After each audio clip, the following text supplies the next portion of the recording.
Haleluya.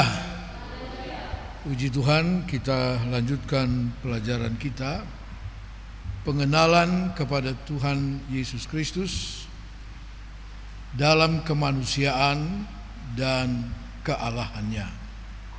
Ya.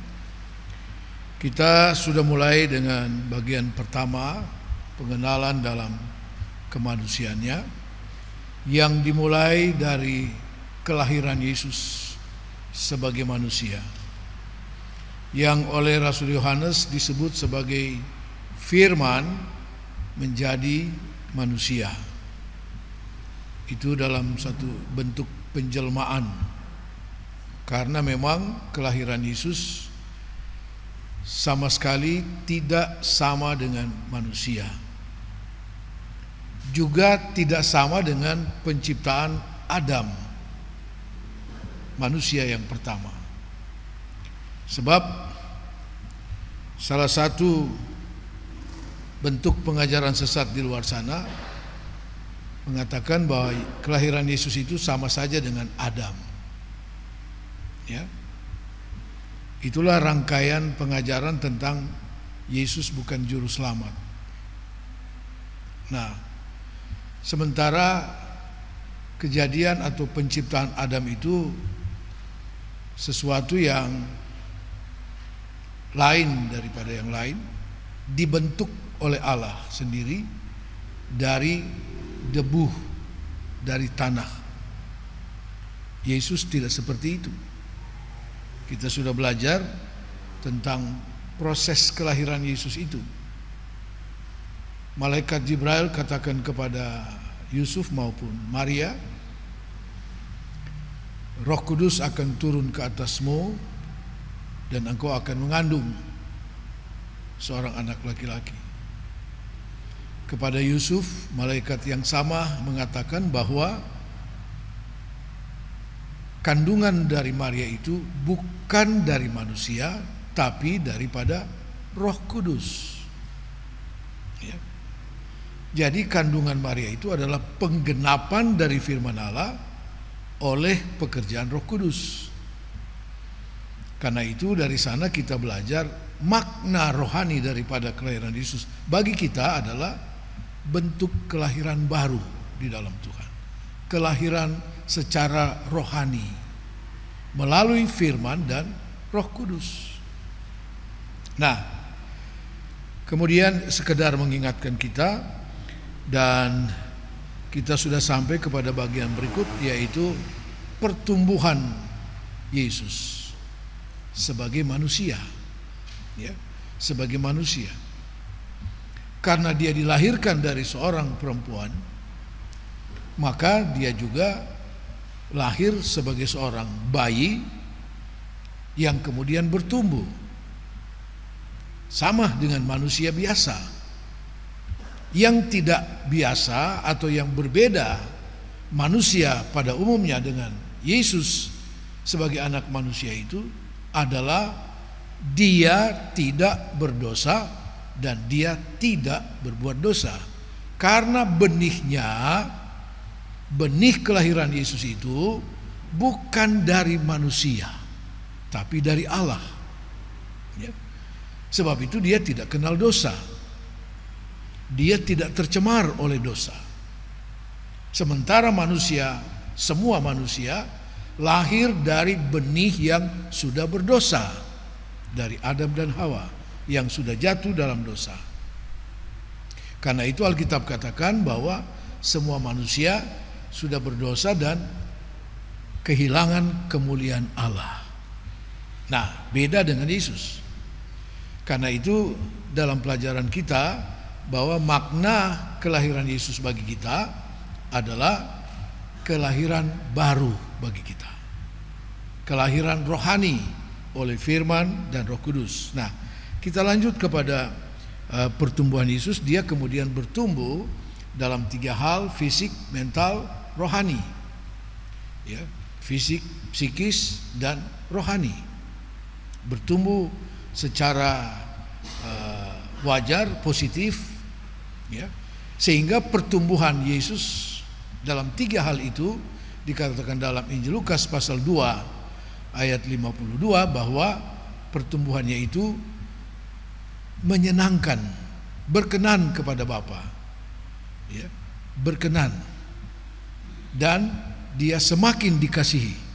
Nah, demikian juga pertumbuhan rohani kita, saudara, bahwa pertumbuhan rohani itulah yang berkenan kepada Tuhan, ya, yang menjadikan kita semakin dikasihi oleh Allah, ya, semakin dikasihi oleh Allah, yaitu pertumbuhan rohani kita, nah, sesuai dengan firman Tuhan. Dan yang membuat kita bertumbuh secara rohani, 1 Petrus 2 ayat 2 katakan, seperti bayi yang rindu akan air susu yang murni, begitu juga kita dalam pertumbuhan rohani, kita bertumbuh mulai dari bayi secara rohani, bertumbuh dengan susu murni, yaitu firman Allah yang murni, yang memberi kita pertumbuhan. Tanpa firman Allah tidak ada seorang pun yang bertumbuh secara rohani, ya. Yang akan terjadi adalah setelah kelahiran baru, maka terjadilah kematian rohani karena tidak ada pertumbuhan, ya. Sekarang dikenal dengan istilah stunting, ya, gagal tumbuh, begitu ya. Istilah stunting itu gagal tumbuh. Karena apa? Kekurangan gizi, kekurangan nutrisi, kekurangan sari-sari makanan yang dibutuhkan untuk pertumbuhan, ya. Demikian juga kehidupan rohani kita, ya. Banyak anak-anak Tuhan yang pertumbuhan rohaninya itu stunting, ya, di bawah normal. Karena apa? Kekurangan gizi firman Allah yang murni. Nah, kita jangan seperti itu. Kita harus bertumbuh secara normal. Sebagaimana kita bertumbuh secara fisik, secara normal, begitu juga pertumbuhan jiwa, psikis, dan pertumbuhan rohani kita. Dan itulah yang menarik perhatian dari Tuhan. Menarik perhatian. Nah, kita lanjut, saudara. Dan saya sudah katakan bahwa pertumbuhan secara fisik setiap orang pasti akan mencapai titik berhenti, ya, pertumbuhan fisiknya, ya. Tetapi pertumbuhan rohani tidak akan pernah berhenti sampai kita mencapai kesempurnaan, ya, sampai kita mencapai kesempurnaan sebagaimana yang ditetapkan oleh firman Tuhan, ya. Nah, untuk terus bertumbuh secara rohani mencapai kesempurnaan hanya dengan firman Allah yang murni, tidak ada hal yang lain. Nah, karena iblis tahu yang akan membawa gereja pada pertumbuhan sampai kesempurnaan adalah firman Allah yang murni, iblis berusaha menyelewengkan, menyesatkan pengajaran-pengajaran firman Allah yang murni. Supaya apa? Kita gagal tumbuh, ya. Kita tidak mencapai kesempurnaan. Itu maksud daripada iblis, ya. Nah, saudara-saudara sekalian, karena itu saya sudah katakan, untuk hal-hal menyangkut fisik, menyangkut hal jasmani, materi, mari kita belajar puas dengan apa yang ada. Katakan amin. Jangan terlalu berambisi untuk mencapai, wah kalau si A punya ini saya juga harus punya itu. Saudara, langit dan bumi akan lenyap, tidak ada yang kita bawa, ya. Tidak ada yang kita bawa. Ada hamba-hamba Tuhan di pedalaman mau bangun gereja, ya, bangun gereja, minta bantuan dari pimpinan gereja kita, pimpinan organisasi. Sebelum bantuan itu diberikan, ditanyalah, itu tanah atas nama siapa, sudah ada sertifikat atau belum. Kemudian waduh, prosesnya panjang sekali. Bantuan dikasih berapa? 1,5 juta. Itu bantuan tidak cukup untuk urus surat-surat. Saya bilang, hei, yang kita bawa ke sorga bukan aset, bangunan, tanah, bukan. Yang kita bawa ke sorga jiwa-jiwa. Ya.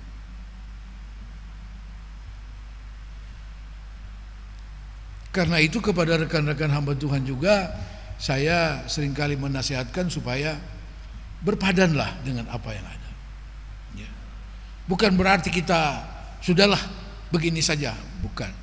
Tetapi maju sesuai dengan apa yang Tuhan berikan. Ya. Sebab ada yang karena mau bangun gereja, dia di desa sana, dia lihat di kota, wah gereja bagus-bagus besar. Di sana dia layani 5 jiwa. Dia membangun gereja seperti Kalvari. Akhirnya jemaat kan masih hitung di jari. Maka terpaculah dia untuk mulai bikin proposal jalan res sampai ke Jawa sana. 3 bulan tidak pulang-pulang. Begitu pulang jemaat sudah habis, sudah lari di tempat lain karena sudah tidak ada pelayanan. Ya. Nah, baik. Kita lanjut kepada hal yang berikut. Masih dalam hal pertumbuhan, kita buka dalam Lukas pasal 3. Lukas pasal 3 ayat 23. Lukas 3 ayat 23. Ketika Yesus memulai pekerjaannya, ia berumur kira-kira 30 tahun. Dan menurut anggapan orang, ia adalah anak Yusuf, anak Eli, dan seterusnya. Ayat-ayat selanjutnya adalah bicara tentang silsilah keturunan Yesus sebagai manusia. Ya. Dan kalau kita hitung, maka dari Adam, Yesus berada pada keturunan yang ke-77 dari Adam. Baik, nah kita tidak bicara mengenai silsilah, tetapi yang saya maksud di sini, selama 0 tahun sampai 30 tahun Yesus berada di bawah asuhan dari orang tua yang dipercayakan oleh Bapa di sorga, Yusuf dan Maria. Matius pasal 1 ayat 20. Matius 1 ayat 20. Tetapi ketika ia mempertimbangkan maksud itu, malaikat Tuhan nampak kepadanya dalam mimpi dan berkata, Yusuf anak Daud, janganlah engkau takut mengambil Maria sebagai istrimu, sebab anak yang di dalam kandungannya adalah dari Roh Kudus. Ayat sebelumnya menyatakan bahwa Yusuf kaget Maria mengandung sementara mereka belum resmi sebagai suami istri. Sehingga untuk tidak mempermalukan Maria itu, dia mau berpisah secara diam-diam. Tuhan Allah tahu itu. Maka malaikat Jibril datang kepadanya dan berkata, jangan ceraikan dia, jangan engkau segan mengambil Maria sebagai istrimu. Ya. Artinya apa? Yusuf dan Maria diberi kepercayaan oleh Bapa di sorga, oleh Allah, untuk nanti mengasuh Yesus sebagai manusia yang akan dilahirkan oleh Maria. Ya. Itu satu kepercayaan yang sangat mulia, sudah. Ya. Dan Yusuf menerima itu. Ya. Karena Tuhan, Yusuf lalu mengurungkan niatnya untuk berpisah daripada Maria. Setelah menyadari bahwa ini adalah bagian dari pekerjaan Allah, maka Yusuf pun menerima, melanjutkan hubungan sebagai suami istri dengan Maria. Artinya kepada Yusuf dan Maria dalam Lukas pasal 1, Maria juga diberitahu oleh malaikat yang sama, engkau akan mengandung daripada Roh Kudus. anak itu akan menjadi besar. Artinya apa? Anak itu dalam kelahirannya sebagai manusia akan bertumbuh, dipercayakan asuhannya kepada Maria dan Yusuf. Itu satu kepercayaan dari Allah. Karena itu dari 0 tahun sejak kelahirannya, dalam pertumbuhannya dia ada di bawah asuhan kedua orang tua yang dipercayakan oleh Allah. Ya. Nah, sampai dikatakan usia 30 tahun yang akan kita pelajari kemudian, bahwa Yesus lalu menerima baptisan air penuh dengan Roh Kudus dan dia memulaikan pelayanan yang dipercayakan oleh Bapanya. Ya. Nah, sebagaimana pertumbuhan secara fisik harus ada di bawah asuhan, ya, dari orang tua, artinya tidak bisa bertumbuh sendiri. Pertumbuhan ini membutuhkan orang lain, membutuhkan pihak lain. Ya. Kita tidak pernah dengar bahwa ada seorang bayi yang kemudian begitu lahir dibiarkan nanti dia tumbuh sendiri. Itu namanya dibuang. Itu orang tua yang tidak bertanggung jawab. Dan memang banyak kejadian seperti itu. Ya. Jadi pertumbuhan itu tidak mungkin bertumbuh sendiri. Ya. Tetapi ada orang-orang, ada pihak-pihak yang dipercayakan Tuhan untuk mengasuh bagi pertumbuhan kita. Begitu juga Yesus dalam pertumbuhan fisik kemanusiaannya itu, dia bertumbuh di bawah asuhan dari kedua orang tua yang dipercayakan Tuhan. Sebab itu dia banyak dikenal di Nazaret sebagai anak Yusuf, tukang kayu. Dan kita tidak pernah membaca dalam Alkitab bahwa kemudian Yesus tidak menerima status itu. Yesus lalu menolak status itu, tidak. Karena kenyataannya seperti itu. Ya. Seperti itu. Itulah prosesnya. Ya. Nah, saudara-saudara, kita pun dalam kelahiran dan pertumbuhan kita bertumbuh di bawah asuhan orang tua kita yang diberi kepercayaan oleh Tuhan. Ya. Karena itu dalam setiap acara sakramen penyerahan anak-anak, saya selalu katakan bahwa orang tua diberi tanggung jawab oleh Tuhan, baik tanggung jawab secara fisik untuk membesarkan anak yang diberikan Tuhan ini, ya, maupun tanggung jawab rohani. Ya. Orang tua punya tanggung jawab. Nah, Yesus telah bertumbuh, kemudian dikatakan kira-kira 30 tahun dia memulaikan pekerjaannya. Nah, sebagaimana pertumbuhan fisik membutuhkan pihak lain, ya, sampai pada usia tertentu, ya, sampai pada usia tertentu, demikian juga pertumbuhan rohani kita. Ya. Pertumbuhan rohani kita sejak dari kelahiran baru, kita dilahirkan baru sebagai bayi rohani yang perlu diasuh untuk bertumbuh. Karena itu pertumbuhan rohani kita dipercayakan Tuhan kepada siapa? Pelayanan 5 jawatan, hamba-hamba Tuhan.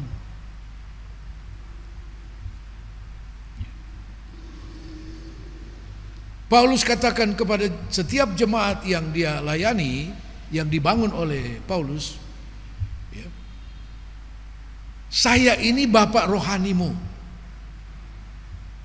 dan kamu adalah anak-anak rohani asuhanku.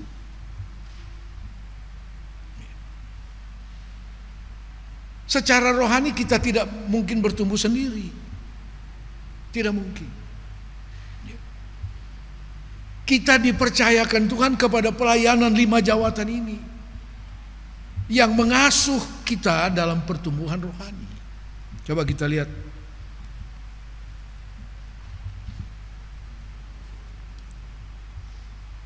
di dalam Efesus pasal 4 Efesus 4 mulai ayat 11. Dan ialah yang memberikan baik rasul-rasul maupun nabi-nabi, baik pemberita-pemberita Injil maupun gembala-gembala dan pengajar-pengajar, untuk memperlengkapi orang-orang kudus, jemaat Tuhan, bagi pekerjaan pelayanan, bagi pembangunan tubuh Kristus, sampai kita semua telah mencapai kesatuan iman dan pengetahuan benar tentang anak Allah, kedewasaan penuh dan tingkat pertumbuhan yang sesuai dengan kepenuhan Kristus. 5 jawatan ini ditetapkan oleh Allah bagi gereja Tuhan, dan diberi kepercayaan untuk mengasuh jemaat, anak-anak rohani, orang-orang yang dilahirkan baru di dalam Tuhan,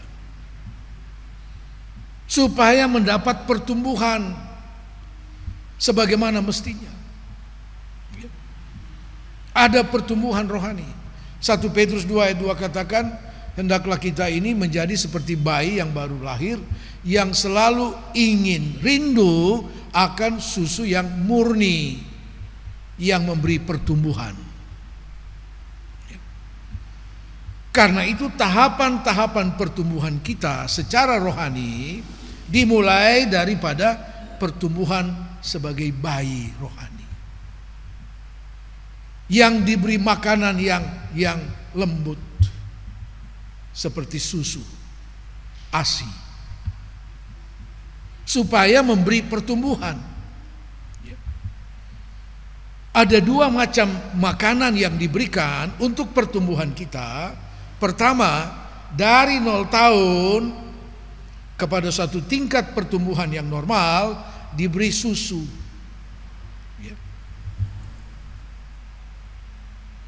Yaitu makanan firman Allah yang murni, yang lembut. Allah mengasihimu, Allah memberkatimu, Allah menjagamu. Itu makanan yang lembut.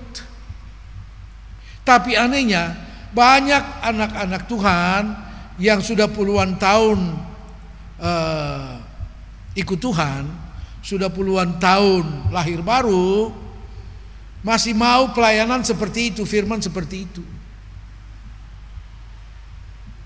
Ya hendak bertumbuh, tetap bayi.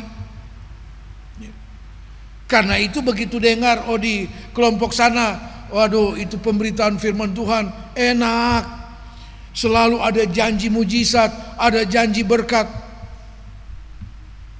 kesanalah mereka. Itu anak-anak Tuhan yang tidak pernah bertumbuh menjadi dewasa. Karena yang mereka cari ya makanan seperti itu.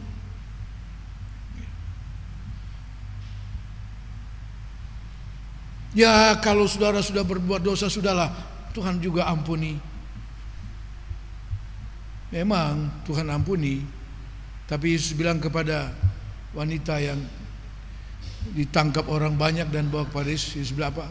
Aku pun tidak akan menghukum engkau, tapi mulai sekarang pergi dan jangan berbuat dosa lagi, supaya jangan terjadi bencana yang lebih hebat. Begitu.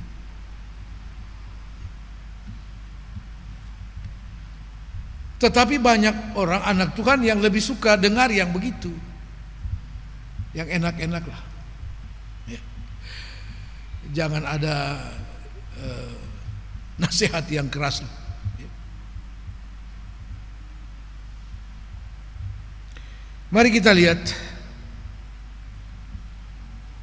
Jadi pertumbuhan, sebagaimana pertumbuhan fisik kita dipercayakan kepada orang tua kita masing-masing sampai pada pertumbuhan tertentu, ya.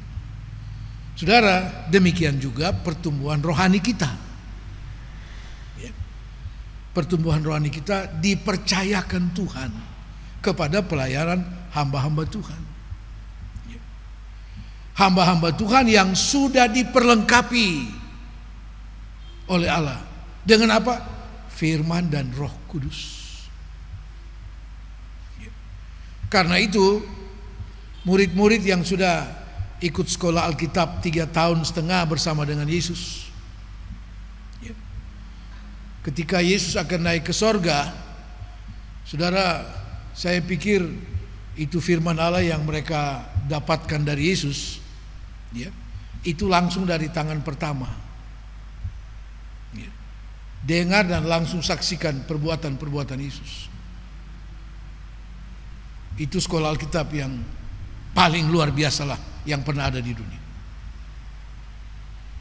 Oh, begitu banyak firman Allah yang mereka sudah terima. Seringkali Yesus bicara dengan perumpamaan. Mereka tidak mengerti. Nanti setelah tinggal mereka sendiri, Yesus dan murid-murid ini, baru mereka tanya, guru, yang dimaksud tadi itu perumpamaan apa? Yesus mulai jelaskan satu-satu, khusus di antara mereka.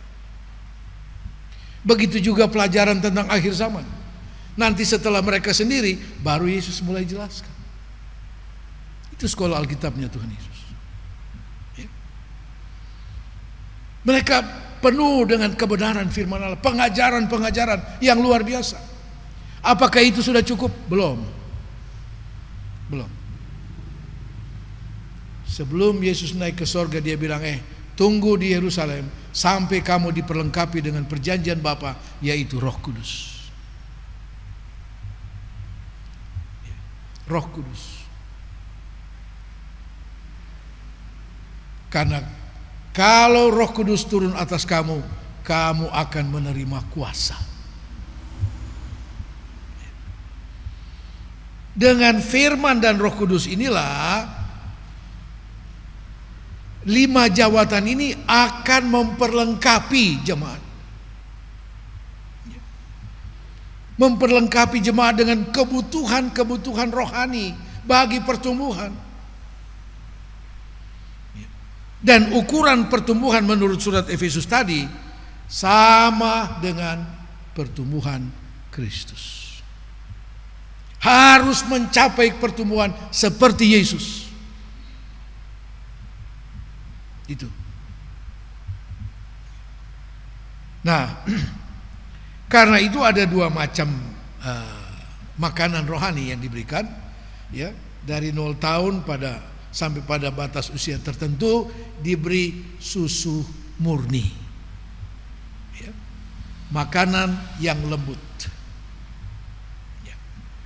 Tetapi selanjutnya, kemudian pada usia tertentu dan seterusnya, makanan itu adalah makanan keras. Kalau dalam 1 Petrus pasal 2, 1 Petrus 2 ayat 2, itu disebut susu murni. Coba kita lihat 1 Petrus 2 ayat 2. Dan jadilah sama seperti bayi yang baru lahir, yang selalu ingin akan air susu yang murni dan yang rohani, supaya olehnya kamu bertumbuh dan beroleh keselamatan. Jadi tujuan akhir dari pertumbuhan kita adalah keselamatan. Ya, keselamatan.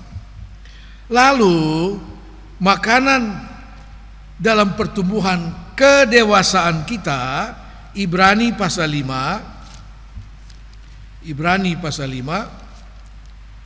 ayat 12 sampai 14.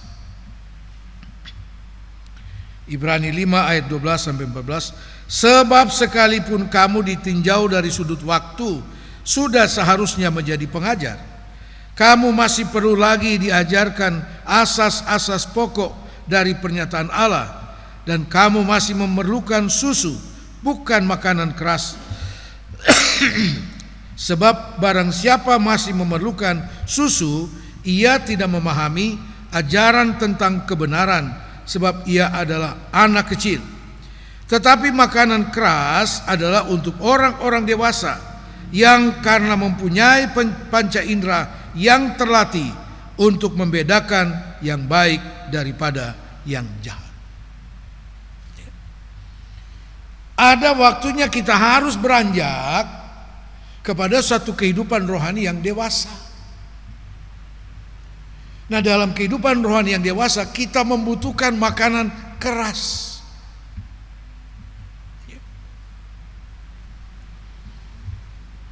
yaitu kebenaran-kebenaran firman Allah yang lebih dalam lagi, yang membutuhkan panca indera, kemampuan untuk menerima, mengerti dan memahami.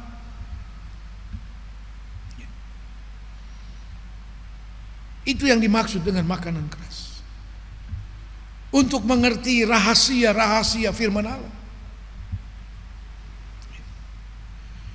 Anak-anak kita belum bisa ajarkan rahasia. Kadang-kadang orang tua teledor tuh. Anak 3 tahun, dia bilang, katakanlah namanya Arthur. Bukan. Bukan. Apa kok? Nanti kalau ada itu om datang cari papa, bilang papa tidak ada ya. Anak-anak itu terima apa adanya.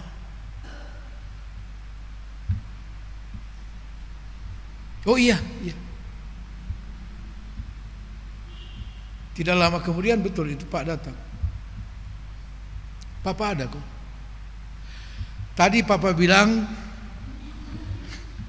kalau om datang bilang papa tidak ada. Itu anak-anak. Dia belum mengerti rahasia, bukan?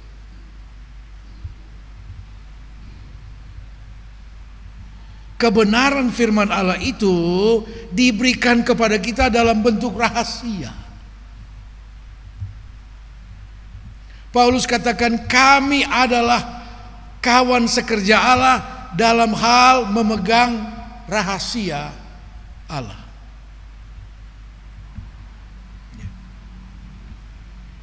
Itu yang sudah dewasa. Sudah dewasa.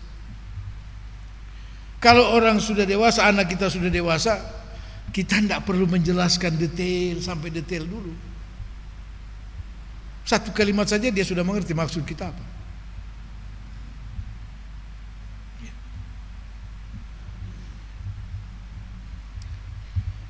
Di Sangir, saudara, ada satu kampung, satu wilayah yang orang-orangnya itu sangat letterlek. Apa maksudnya itu? Ya apa yang dikasih tahu, ya itu yang dia bikin. Contohnya begini. Jadi ada pembantu rumah tangga dari kampung itu. Nyonyanya bilang, saya mau keluar. Nanti kalau hujan datang, lihat itu pakaian ada jemur ya. Iya, Cik. Pergilah dia. Belum lama, sebenarnya itu pakaian sudah kering. Ya. Tahu-tahu hujan datang. Ini pembantu dia bukan pergi angkat tuh baju. Tidak. Dia keluar baru dia pergi lihat. Jangan ada yang seperti itu. Begitu nyonyanya pulang, sini dulu. Tadi ada hujan tuh. Iya, Ci. Sudah lihat pakai. Sudah, saya sudah lihat. Mana su angkat? Tidak. Kan Ci bilang lihat. Waduh. Kalau kehidupan rohani seperti itu, Tuhan pun sakit hati, saudara. Ya. Dan itu terjadi di kampung itu. Ya. Makanya lalu ada istilah di Manado sana, jangan ambil pembantu orang Manalu. Kampung itu namanya Manalu. Itu cari perkara. Di Manado kebiasaan di sana kalau ada tamu, ya, duduk dulu ya, nanti mau siram air panas. Yang dimaksud siram air panas bikin teh atau kopi, itu sudah istilah umum di sana. Semua orang mengerti. Ya, pembantu dari Manalu ini, ya, nyonyanya bilang, dia lapor, Ci ada tamu. Oh ya, suruh duduk baru siram air panas ya. Siram akang air panas. Oh ya. Oh dia kasih mendidih air. Ya. Mendidih habis dia pergi siram. Ya. Kan celaka namanya. Begitu Cik sudah habis mandi keluar dari kamar, sudah mau ketemu ini tamu, dia tanya, sudah siram akang air panas? Sudah Cik. Ya. Itu 2 tak kupas-kupas. Yang satu udah pergi lari. Ya. Celaka bukan? Itu yang namanya cari percobaan begitu. Ya. Kita harus bertumbuh secara normal. Ya. Karena itu sebagaimana pertumbuhan fisik kita membutuhkan makanan 3 kali 1 hari itu normal. Kalau sudah lebih dari 3 kali itu tidak normal. Ya. Kalau lebih dari 3 kali itu dia ada ikut program bunuh diri. Ya.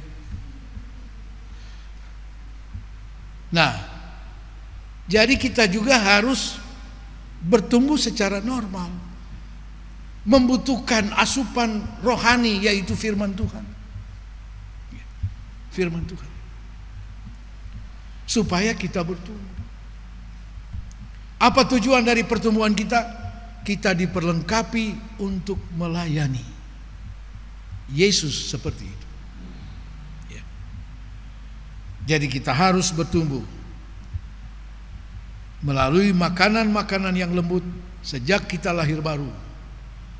Tetapi kemudian kita perlu makanan rohani yang keras. Makanan rohani yang keras. Banyak orang beranggapan kasih Allah itu sama dengan dielus-elus. Dielus-elus. Ya. Mari kita lihat apa yang dimaksud dengan kasih Allah itu. Wahyu 3 ayat 19. Barang siapa ku kasihi, ia kutegur dan kuhajar. Sebab itu relakanlah hatimu dan bertobatlah. Yang kukasihi aku tegur dan hajar. Bukan cuma ditegur, bukan cuma dinasihati, dihajar. Artinya apa? Teguran keras dan hajaran pukulan itu bagian dari kasih Tuhan. Katakan amin. Nah, banyak orang menghindari itu. Ya, kapan bertumbuh? Kapan bisa jadi dewasa? Kapan Tuhan bisa percayakan untuk melayani? Tidak bisa. Kita harus bertumbuh. Pertumbuhan Yesus baik secara fisik, psikis dan rohani, makna rohaninya bagi kita, kita juga harus bertumbuh di dalam Tuhan. Katakan amin. Tuhan Yesus memberkati.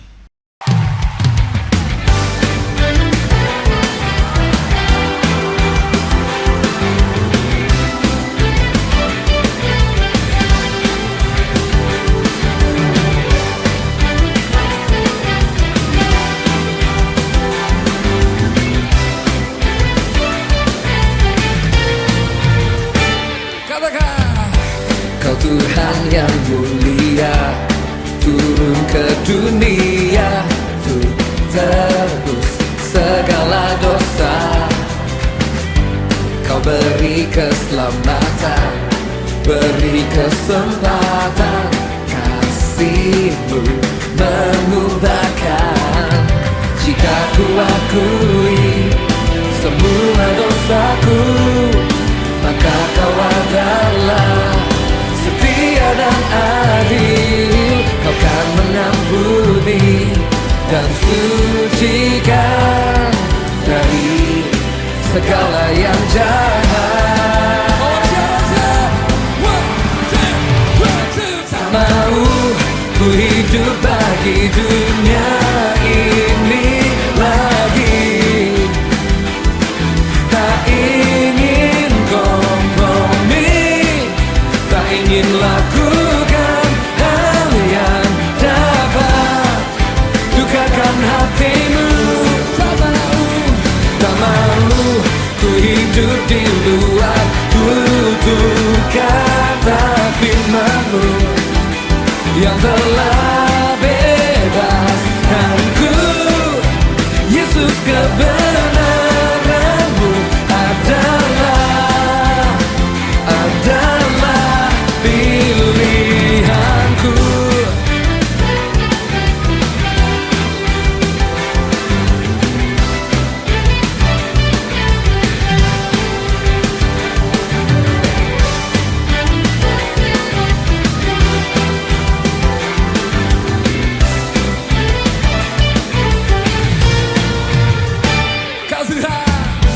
Kau Tuhan yang mulia turun ke dunia untuk tebus segala dosa. Mari tepuk tangan di atas kepala bersama-sama. Beri kesempatan, kasih-Mu mengubahkan. Jika ku akui semua dosaku, maka Kau adalah setia dan adil. Kau kan mengampuni dan sucikan dari segala yang jahat. Tak mau ku hidup bagi dunia ini lagi. Tak ingin kompromi, tak ingin lakukan hal yang dapat dukakan hatimu. Tak mau ku hidup di luar tutur kata firman-Mu yang telah bebaskanku. Yesus, kebenaran-Mu adalah pilihanku.